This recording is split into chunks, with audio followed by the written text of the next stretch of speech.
की क्या हाल होगी। शासन और प्रशासन पूर्ण रूपेण आज विफल हो गई है। उनकी उदासीनता है और जितना कहा जाए निंदा किया जाए कम है।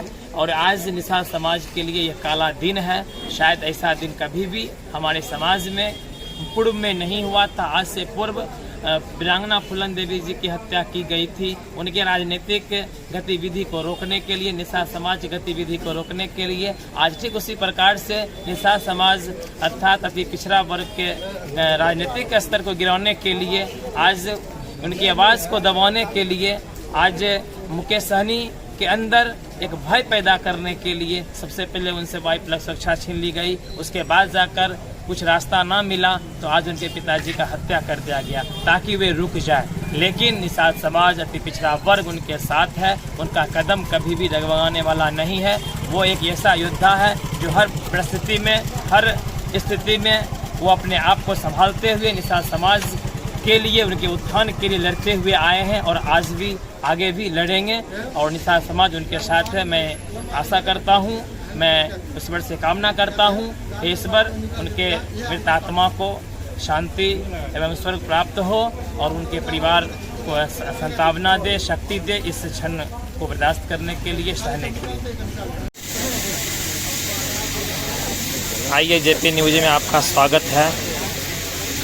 आज निषाद समाज के लिए काला दिन माना जा रहा है, जहां वीआईपी सुप्रीमो मुकेश सहनी जी के पिताजी का निर्मम हत्या कर दिया गया है। उनके आवास दरभंगा बिरौल अफजल पंचायत में। तो आप सबसे पहले अपना परिचय देंगे। मेरा नाम मनोहर सहनी, जिलाध्यक्ष सहरिया। जी, आप इस हत्या के बारे में कुछ क्या कहना चाहेंगे? यह जो हत्या हुआ बहुत ही निंदनीय है। इसकी जितनी निंदा किया जाए बहुत कम ही होगा।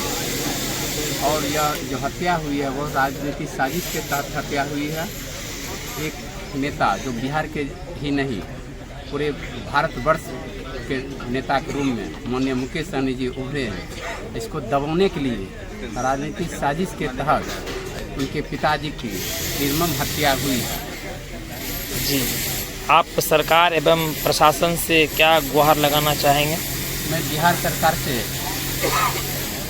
निवेदन पूर्वक कहूँगा कि इस हत्या की सीबीआई जांच हो, साथ ही इस हत्या में संलिप्त अपराधियों की स्पीडी ट्रायल के तहत कठोर से कठोर सजा हो।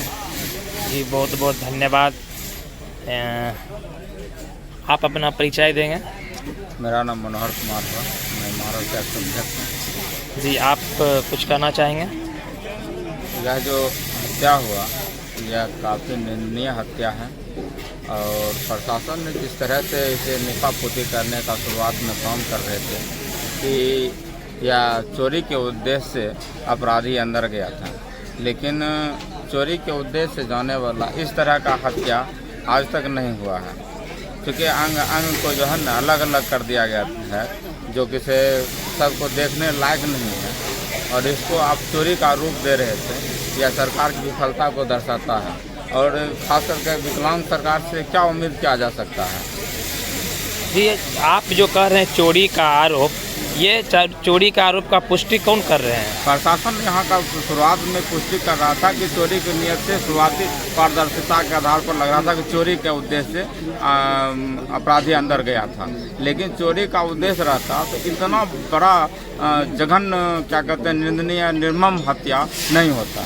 जो पुलिस प्रशासन बिना कुछ जांच किए हुए, हाँ, क्या यह उनके लिए कहना उचित है? बिल्कुल उचित नहीं है। उसका पहले जांच कर लिया जाना चाहिए और इसके तह तक जाना चाहिए कि इसका जड़ कहाँ है। इस हत्या का जड़ तक जाना चाहिए और इसमें जो भी दोषी हो उसको स्पीड ट्रायल कर करके जल्द से जल्द कठोर से कठोर कार्रवाई होनी चाहिए, उसकी कठोर सजा होनी चाहिए। ऐसा महसूस हो रहा है कि शासन और प्रशासन का ये उदासीनता दिख रही है। यह उदासीनता है और हमारे समाज में निषाद समाज को जो जगाने का काम सन ऑफ मल्ला मुकेश सहनी ने किया, उसको एक प्लेटफॉर्म दिया। प्लेटफॉर्म जो तैयार किया है,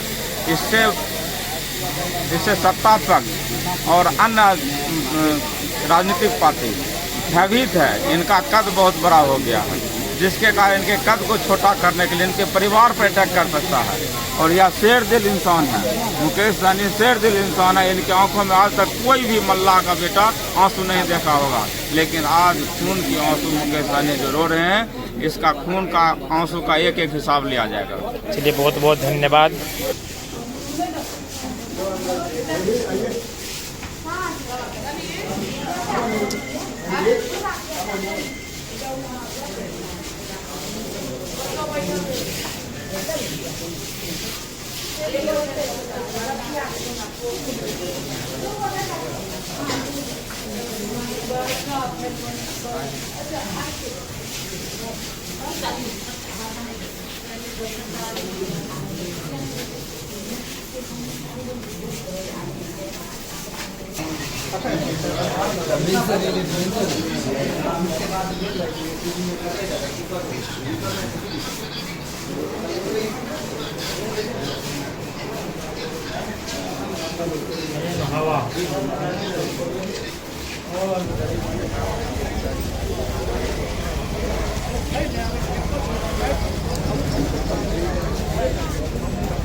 ये मुकेश सहनी जी का मकान है और इसी के बगल में 50-60 मीटर के दूरी पर इनका एक पुराना मकान था जहां उनके पिताजी रहा करते थे और वहीं उनकी हत्या हुई है।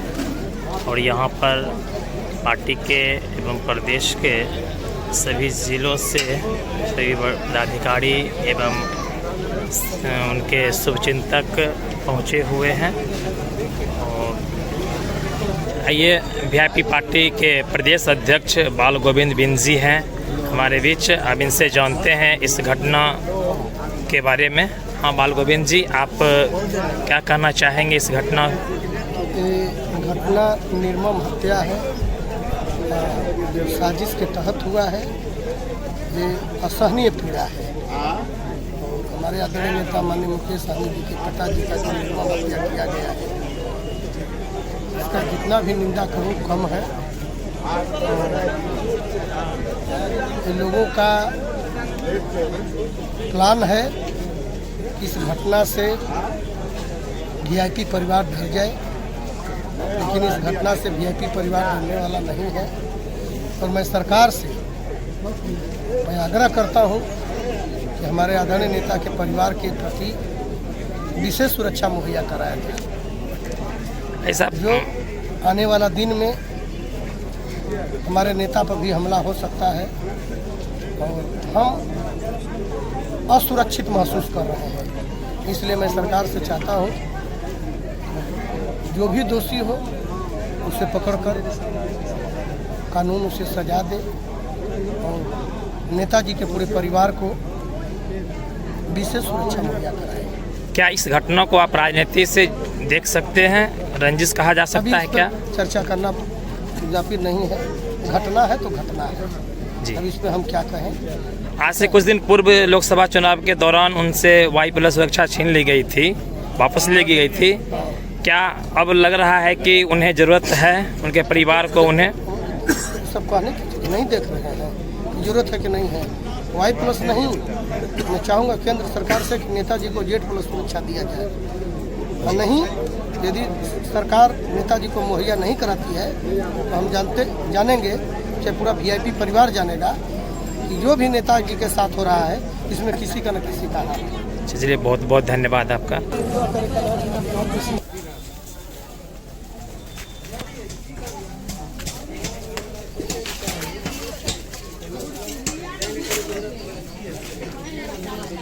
ये मुकेश सहनी जी का आवास है और यहाँ उनके माताजी का स्मारक है और इसी के बगल में उनके पिताजी का अंतिम संस्कार कर यहाँ उनकी स्मृति में उनका स्मारक बनाया जाएगा। उनका कार्य अभी आरंभ है और लगभग 8 बजे के आसपास यहाँ उनका अंतिम दाह संस्कार किया जाएगा। अभी हमारे वीआईपी सुप्रीमो मुकेश सहनी जी का आगमन नहीं हुआ है। अब कुछ ही समय में उनका आगमन हो जाएगी और लगभग 8 बजे जो है यहाँ पर उनका अंतिम संस्कार किया जाएगा।